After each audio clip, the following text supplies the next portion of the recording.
show you how to tie off the end of your thread when you're gotten down to just the tail here. This is about as short as I ever like to let my string get. It's about 3 inches long. If you stitch into this last couple of inches there, this part tends to get a little frayed and dirty just from being in your hand. Even if you keep your hands clean, just over time that bit of thread gets pretty worn. So ideally you would stop here if you can and change to a new thread. Working on a baby and mom tiger here, working on the snow. So another tip, you'll want to try to finish a thread not right on the edge of like where your hoop is, or this is a Q-snap frame, just because it makes it harder to try to tuck in that thread, but I'm going to show you kind of how it can be done. So you'll want to find a spot that has 3 or 4 at least consecutive stitches down to put your needle just right under those existing stitches. I'll move the camera in a second so you can see a little better. So I have it tucked under the back of some existing stitches.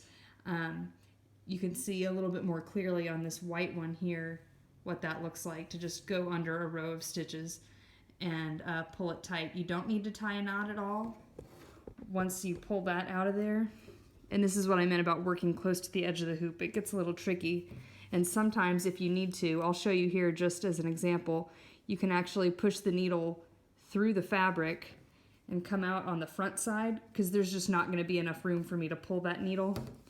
So on the front, I'll pull the needle through and then flip back over to the back, and I can actually pull that tail back to the back side. So it went through about 4 stitches here that I had, and now I can just cut this tail pretty close to the fabric. You don't want a lot of stray thread back here. And that's it. Just pulling it tight under some existing stitches will hold it.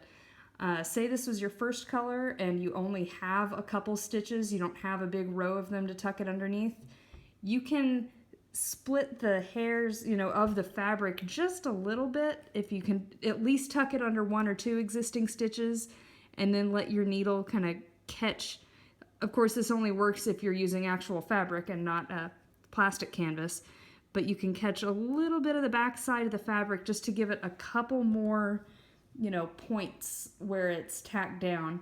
And then as you fill in the other stitches around it, it'll actually tie it down even more as you stitch over that spot.